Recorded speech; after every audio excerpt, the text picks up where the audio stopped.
In the late afternoon glow of Willow City, a small bank branch sat quietly between a bakery and an old clock repair shop. The kind of place people passed without noticing, except for the smell of warm bread drifting through the alley. Inside, the air conditioning hummed softly as customers shuffled in and out, tired from long days and heavy lives. Among them entered a thin, elderly woman wrapped in a faded floral shawl, gripping a worn leather purse as if it were the last valuable thing she owned. Her name was Martha Green, a woman so invisible to the world that people often walked past her as though she were part of the background. Her shoes were scuffed, her steps slow, yet her eyes carried a quiet determination that came from surviving all the storms life had thrown at her. She walked toward the counter timidly, waiting for her turn, her fingers trembling not out of fear but out of the uncertainty she carried every time she approached anything involving money. Behind her, swaggering through the glass doors like he owned the building, came Brandon Cole, a well-known millionaire in the city, famous for his expensive cars, loud personality, and absolute confidence that money made him untouchable. He wore a perfectly tailored navy blue suit, sunglasses indoors, and a smirk that never left his face. His presence sucked the air out of the room as people stepped aside almost automatically, treating him like royalty as he strutted forward. And right in front of him, much to his irritation, stood Martha, clutching her purse with both hands as she waited patiently for the teller. Brandon tapped his watch loudly. "Can we move this along? Some of us have real accounts here." People chuckled. Martha did not turn around. She simply continued waiting.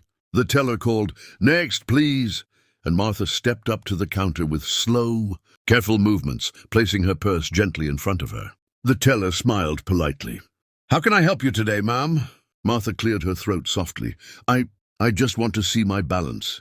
Her voice was quiet but steady. Brandon, now standing right behind her, burst into laughter. "Her balance?" he mocked loudly. "What's she got? $5, maybe 10 on a good day?" The people in line snickered. The teller lowered her eyes, embarrassed on Martha's behalf, but Martha didn't flinch. She simply nodded again. "Yes, dear. Just my balance." Brandon leaned closer, speaking loudly enough for the entire bank to hear. "Tell you what, Grandma, I'll give you $50 right now if you don't waste our time checking that empty account of yours." More laughter. Even some of the staff cracked a smile, but Martha didn't look at him. She simply waited. The teller typed her account number into the system, glancing sympathetically at the fragile little woman in front of her. But the moment the screen loaded, the teller's eyes widened, her jaw loosened. She blinked once, twice, leaning closer, as if her vision must have been failing her. Is something wrong?" Martha asked, confused by the teller's strange reaction. The teller swallowed hard. "Ma'am, your account." Brandon scoffed. "Can you just hurry up? I have millions waiting for me to manage." The teller looked at him, then back at the screen. "Sir," she said slowly, "you might want to see this." She turned the monitor slightly, revealing the balance. Brandon leaned forward lazily, then froze, his face drained of color. The room fell silent as people craned their necks. And there it was, on full display. 127,420,621. Martha blinked innocently. "Oh my, is that correct?" Brandon nearly choked. "What?" The teller nodded stiffly. "Yes, ma'am. This is your balance." The entire bank erupted in whispers. Phones discreetly emerged from pockets. Even the security guards stumbled forward, jaw hanging. Brandon stared at the screen, then at Martha, then back at the screen, unable to process what he was seeing. Martha, the woman he ridiculed, the woman in a faded shawl and worn shoes, was wealthier than him, much wealthier. There must be a mistake," Brandon sputtered. She's nobody." Martha finally turned to him, her gentle eyes calm but firm. "Young man," she said softly, "nobody is a nobody." The silence was heavy. The teller asked carefully, "Ma'am, would you like to make a withdrawal or transfer?" Martha smiled kindly. "No, dear. I just wanted to see it. That's all." "I never look at it." "You never look at it?" Brandon shouted. "You have a fortune, and you walk around looking like that?" Martha tilted her head. "And why shouldn't I? My clothes don't change who I am. Brandon's mouth opened and closed like a fish, gasping for air. Martha gently closed her purse. Money is not meant to make you loud, she said softly. It's meant to make you helpful. Then she turned and began walking toward the exit.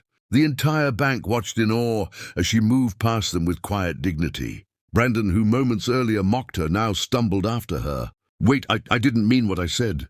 Listen, I'd like to help you manage your money. I own a financial consulting firm. Very high-end. I can...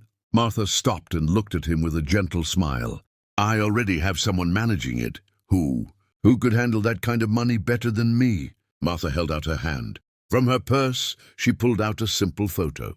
In it was a man standing next to her, smiling warmly, wearing an apron stained with flour. Brandon squinted.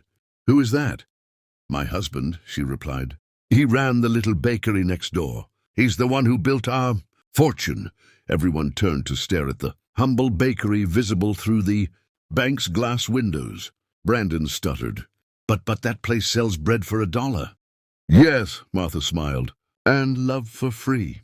She walked away slowly, each step filled with a strength she had earned through years of work. Loss, sacrifice, and quiet victories no one had ever seen. Brandon remained frozen in place, his arrogance evaporating like mist in sunlight. And in that moment, every single person in the room realized something they had forgotten. Wealth has nothing to do with appearance, volume, or pride. True wealth walks quietly. Martha pushed open the glass doors and stepped into the warm glow of the late afternoon, the scent of bread drifting around her like a memory of all the years she and her husband had built their life one loaf at a time.